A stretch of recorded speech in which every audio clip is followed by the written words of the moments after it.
പലർക്കും വേണ്ടി പലതും നേടി എന്ന് അവകാശപ്പെടുന്ന പ്രവാസികളെ, എനിക്ക് വേണ്ടി ഞാൻ മരിച്ചു പോകുമ്പോ എന്താ കൊണ്ടുപോകാൻ ഞാൻ നേടിയത്? ഈ ചോദ്യം നമ്മെ ചിന്തിപ്പിക്കണം. ഈ ചിന്ത എന്നെ അലട്ടണം. ഇന്ന് ഞാൻ മരണപ്പെട്ടു കഴിഞ്ഞാൽ ഒരു വേള എന്നെ എന്തു ചെയ്യും? എന്റെ വസിയത്തൊക്കെ ഉണ്ടെങ്കിൽ എന്നെ ഇവിടെ തന്നെ അടക്കണം എന്ന് ബന്ധുക്കളോട് ഞാൻ പറഞ്ഞിട്ടുണ്ടെങ്കിൽ എന്റെ ഖബർ ഇവിടെ തന്നെ ഒരുങ്ങും.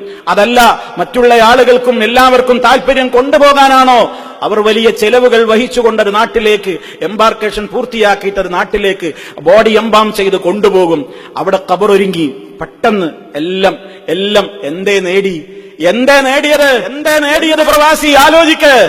നമ്മുടെ ബോഡി ഒരു വേള നാട്ടിലെത്തുമ്പോ ആലോചിക്കണം, 10, 25, 30 കൊല്ലത്തെ അധ്വാനം കൊണ്ട് നമ്മൾ നേടിയെടുത്തുന്ന വീട് അന്വേഷിക്കുമായിരുന്നു. നമ്മൾ ഫോണിലൂടെ വാട്സപ്പിലൂടെ ചോദിക്കുമായിരുന്നു, ഇന്ന് ആശാരി വന്നോ?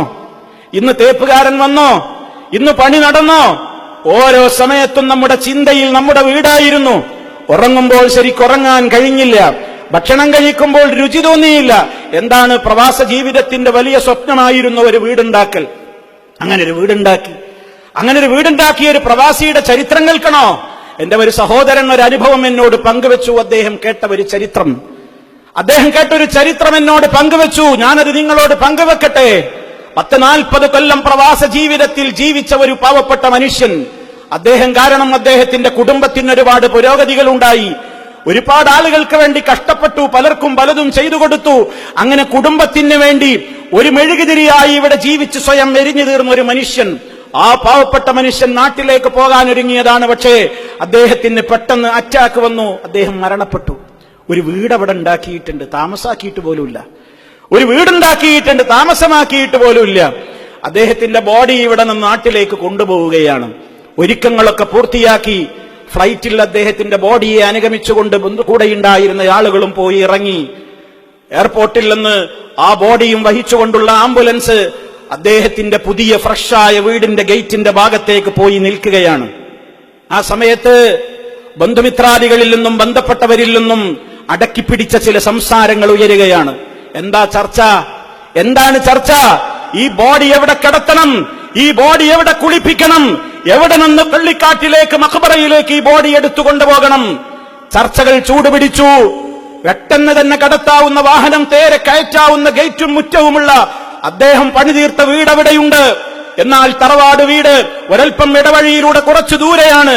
അവിടേക്ക് കൊണ്ടുപോകണോ ഇവിടെ കൊണ്ടുപോകണോ എന്ന ചർച്ച വന്നപ്പോ ബന്ധുമിത്രാദികളിൽപ്പെട്ടവർക്ക് പോലും അഭിപ്രായമുണ്ടായി. നാട്ടിലൊരു നടപ്പുണ്ട്, ഒരു വീട് പൂർത്തിയായി കഴിഞ്ഞാൽ അതിലേക്ക് ആദ്യം കയറ്റുന്നത് ഒരു മയ്യത്തായാൽ അത് ദുശ്ശകുനമാണ്.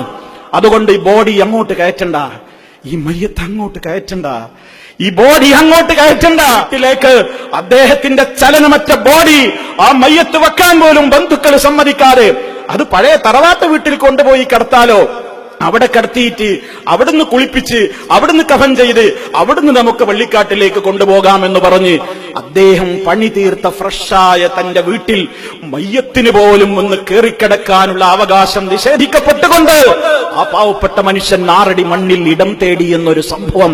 സഹോദര, പ്രവാസ ജീവിതത്തിന്റെ നേർചിത്രമാണിത്. പലപ്പോഴും ആലോചിക്കണം, ചിന്തിക്കണം. എന്ത് നേടി? ഞാൻ പറയുന്നു, എനിക്കൊരു വീടുണ്ടെന്ന്, എനിക്ക് ബന്ധുക്കളുണ്ടെന്ന്.